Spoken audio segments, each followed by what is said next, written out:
As best as I can recall, I found the old VHS tape in a cardboard box on someone's front lawn. The yard sale signs had pointed me there, and since I'm big on finding cool old junk without paying extortionate eBay prices, I was game. The box was marked 25 cents. But just to show how much of a cheapskate I was, I had to ask, 25 cents each, or for the old box? The butch redhead shot me a glare. Her expression softened. Well, that's my arsehole ex-boyfriend's shit, but I'm not an idiot. I rummaged around the mouldy-smelling, slightly damp container. Nothing seemed that interesting. There were a few dusty action figures I didn't recognize and a Nintendo controller with its cord stripped and frayed. Then my hand found something hard and square, something brick-like at the bottom of the tool. Sid's video. That's what was written in thick red marker on the VHS tape's stark white label. What's this? I asked the redhead. Who the hell has a VCR anymore? I did, but there was no reason for her to know that. I don't know. I told you. That's my ex's shit. Sid? I asked, not intending anything by that. No, she replied. And how is that any of your business? I'll give you a dime. I reached into my pocket and extracted the coin, just to see what it is. The redhead got up from the rainbow lawn chair she'd been inhabiting, stormed over to me until we were completely nearly nose to nose, and took the tape from my hand with a rude yah. Just as suddenly, she threw the tape to the sidewalk and mashed it in one hippo stomp. Black plastic shrapnel shot up a few inches from the pavement. It's all yours, she mumbled, stumbling away once more. For a few moments, I stood there in a bit of shock, then slowly, carefully, I retrieved the mashed casing from the ground. Thanks a bunch, I passively-aggressively called out to the yard sale bitch. Honestly, the thought crossed my mind that Sid's video might somehow, someway, be footage of the girl herself. You know, in a bit of a compromising position. It was a long shot, totally unlikely, but it occurred to me that leaving the tape there would be letting pride overtake my interest in the item. Besides, even if it wasn't smut, it could have been something strange. I was a big fan of Strange at that point. I put the video aside for a while, thinking that at some point, when I had nothing better to do, I would see if there was any point in trying to save it. There are tons of things around my house, tons of broken, weird things that I intend to get to someday. The video fell by the wayside, just another piece of clutter in a hoarder's paradise. Then came the night. I decided to rewatch a film, Jaws. I popped the VHS tape into the VCR, both of which I'd had since childhood, having taken them along with the videos. When I left my parents' house long prior, the classic opening scene, the steady build-up, I'd always loved the movie. It wasn't until the end that I noticed something strange. You know how it ends. We all know how it ends. Jaws ends up with an oxygen tank in its mouth. Then boom. A single bullet detonates it along with the evil monster shark. Not this time. Roy Schneider took the fateful shot and missed. I was quiet for a second as my mind took in this change. Before I could even register what had just happened, something impossible had occurred. My eyes were already following the ongoing footage. Jaws worked the tank out of its razor-toothed maw. The ship continued to sink. The shark slowly, agonizingly devoured Schneider, and he kicked, flailed, and screamed bloody murder. It wasn't supposed to end this way, he shrieked, seconds before the teeth clumped down and pierced his lungs. Only a bloody gurgle issued forth after that. The Richard Dreyfuss surfaced. Oh God, Richard said sickly, already exhausted from the ordeal he'd suffered previously.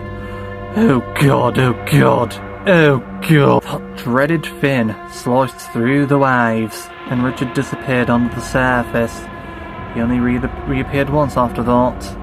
one bloody eyeball dangling from a fresh gash in the side of his face with a quick, quiet splash. He's gone again. The video played for minutes on end. Just sparkling waves, open water, a long shot of empty sea. There were no credits, no closing theme, no nothing. I watched, perplexed and terrified, until the tape ran out, with the loud roar of static overtook the screen. My thoughts ranged from what the fuck to how the fuck. I studied the Jaws cassette for any signs of anything. It looked the same as it always had, right down to the mysterious stain that marked its label since the early 90s. Someone, I concluded, must have switched the tape out while I've been away. Never mind the how or why, especially since there was no how or why. I was sure this had to be the case since there was no other logical explanation. Testing this theory, I returned to the shelf that displayed my video collection. Pushing aside Sid's video, I retrieved my copy of The Fifth Element. It happened again and again. It was at the end. The film is a bit obscure, so I'll elaborate for those who haven't seen it. In brief, an evil planet is hurtling towards Earth. If it reaches Earth, everyone dies. It should come as no surprise to you that the good guys win and the bad guys lose. The evil planet is destroyed before impact. Or rather, it was until now. I made the mistake of watching the entire movie all the way through, expecting to see the differences elsewhere in the story. I got into the story and nearly forgotten why I was watching until the change came. The Fifth Element, that white light of creation, didn't activate. The crucial character died of her injuries. Died in Bruce Willis's arms until he wept. And while he wept,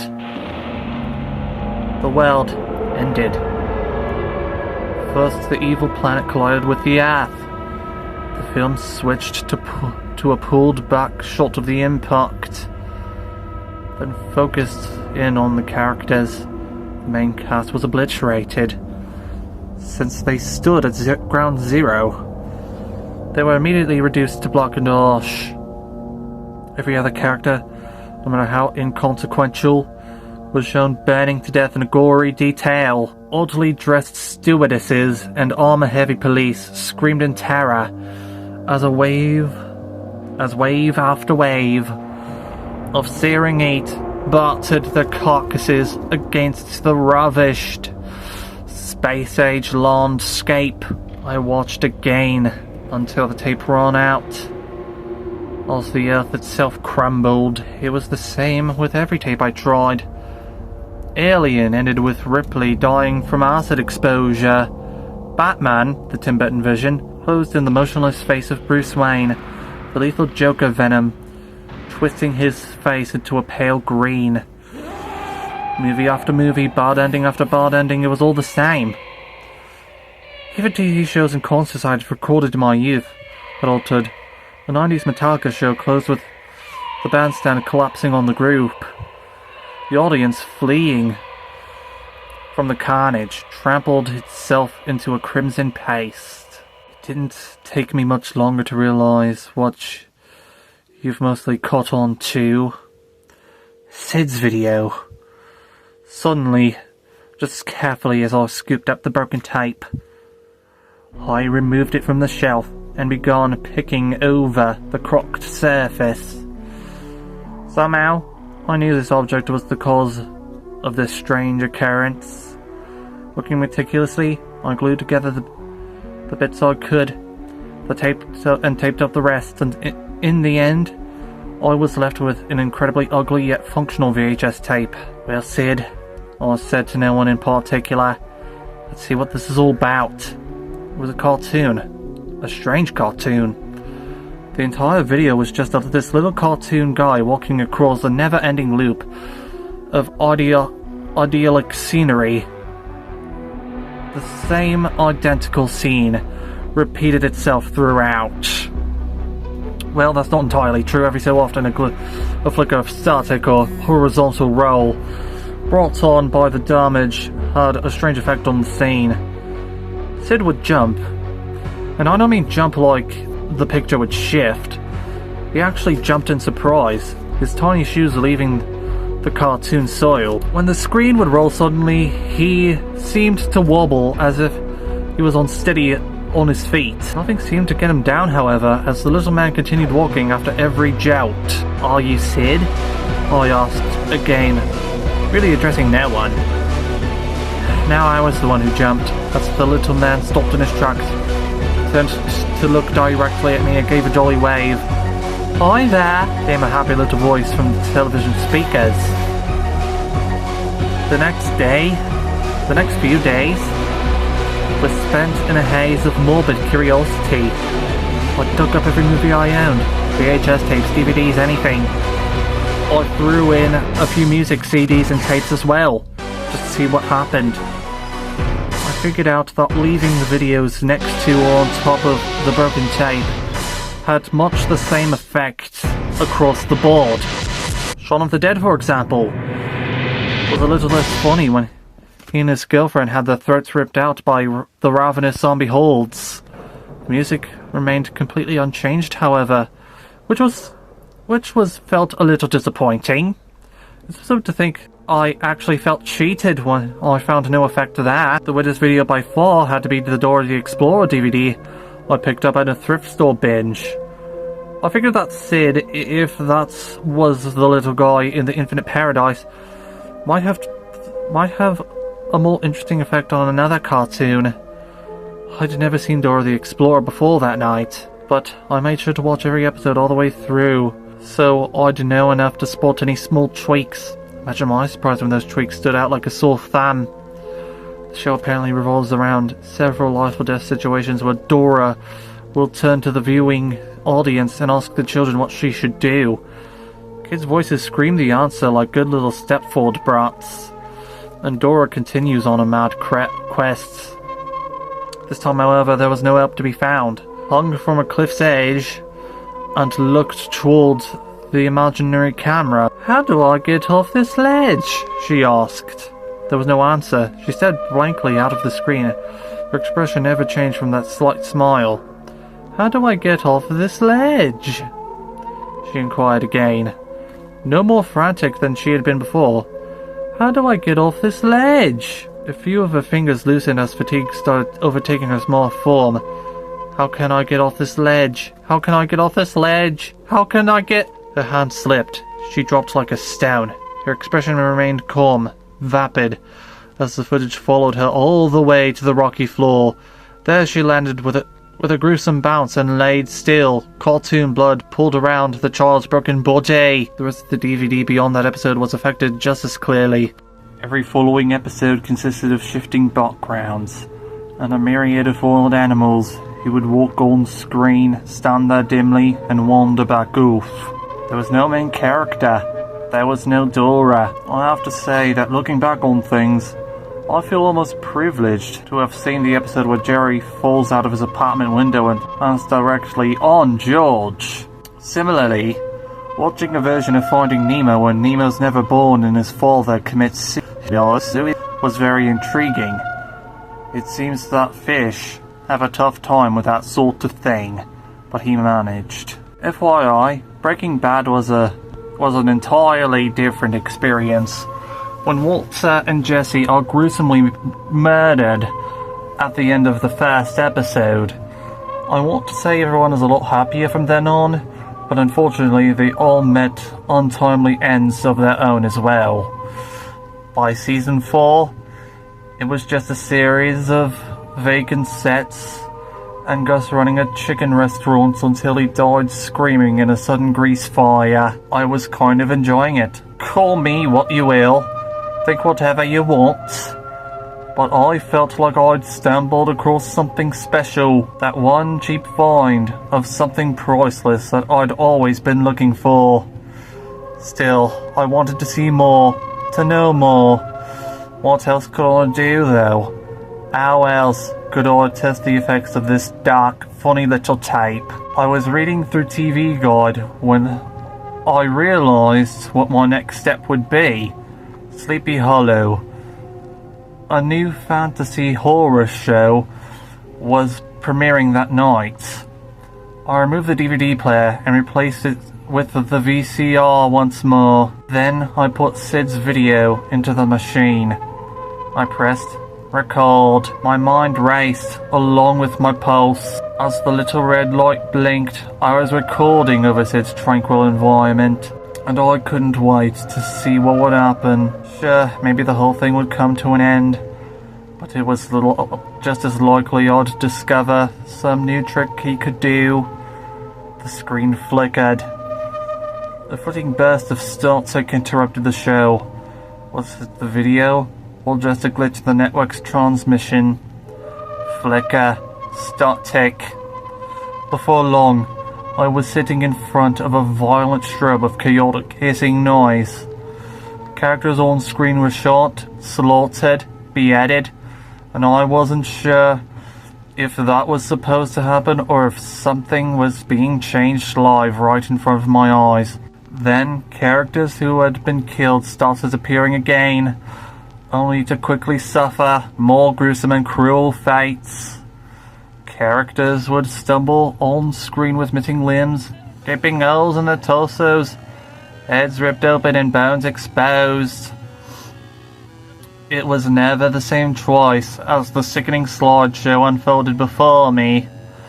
Finally, when I could bear no more of the sickening, senseless mess, the screen cut to black. Stark, empty, endless black. Though the room was relatively dark, a chill washed over me as I noticed no reflection on screen. Leaning forward on the couch, I picked out a small pinpoint of white on the otherwise dark screen.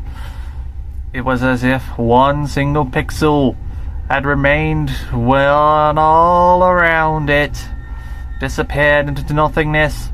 The light grew. Soon I could make out a form dimly lit by a glowing, pulsating square beside it. As the figure came closer, that fuzzy glow illuminated its silhouette. Its feet hovered well off the ground, or the darkness where the ground would be. Its limbs seemed knobby and contorted, like those of a corpse. The figure's head lolled to one side, and the square of light that travelled with it seemed to float just a few inches by its side. The figure stopped as it immediately took up the entirety of the screen.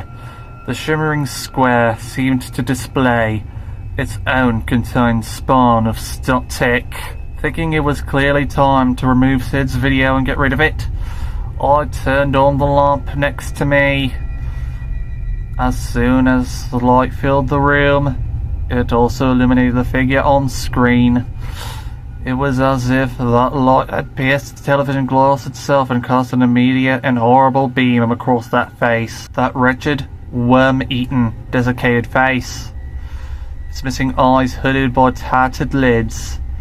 Its yellow-toothed mouth pulled back in a post-mortem grin. Now I can make out the object it had arrived with. Another television set. Its wires weaving in and out of the cadaver's flesh. Its screen now displayed the same thing I was viewing. A smaller corpse, a smaller television, on that screen another identical copy of the grim sight. The levitating corpse raised one fetid, withered hand, the skin on its arm crackling and tearing as it did so. Its mouth, however, did not move.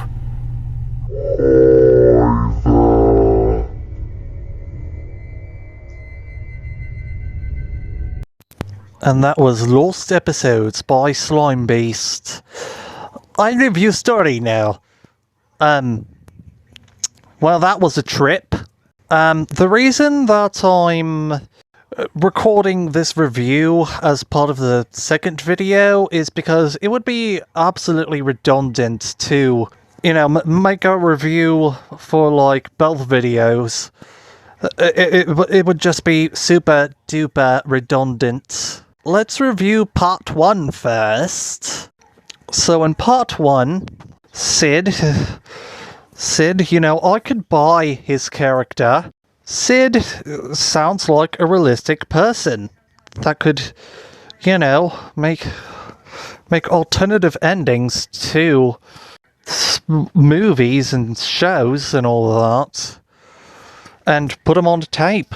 The whole theory with Sid being autistic or having Asperger's, you know, I can buy that. You know, I mean, I'm autistic myself, and you know, I could see myself doing this. It has good pacing, it has good grammar, for the most part. I've got to say that I am impressed with part 1, giving, you know, alternative endings to, like, say, like Old Yeller, SpongeBob, iCarly, you name it, and Sid could do it. However, if I guess I had to, you know, nitpick, it would be how on earth would Sid go about, you know, transferring his soul into a cartoon?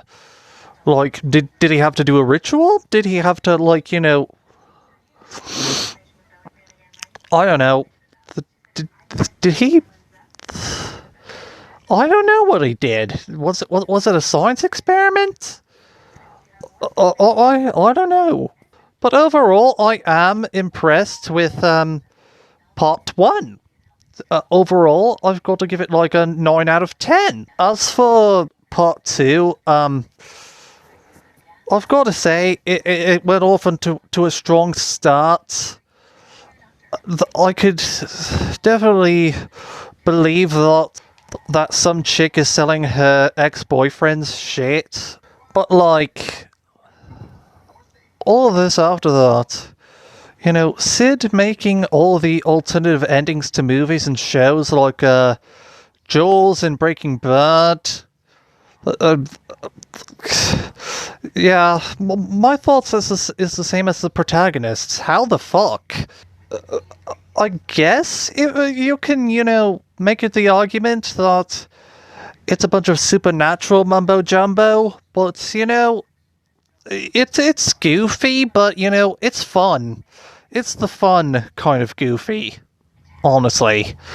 Because, you know, despite, you know, the lore of it all not being too clear, it's whimsical, it's fun, it's goofy, it's bizarre, and, you know, I live for that. I live for all that. You know, then there is the ending. Sid kind of represents an actual corpse on the screen. It's a good callback, I think, but I have no idea how. Is it a ghost? An apparition? A hallucination? I'm getting too nitpicky here. Overall, I've got to give part 2 like a 7 out of 10, unfortunately. Or fortunately, honestly, because, you know, it's over 50. It's over 50. It's acceptable. But yeah, I did like this story. What did you guys think of the story? Let me know in the comments down below. I'll see you guys in the next narration. Stay cool, stay awesome, stay spooky. Peace.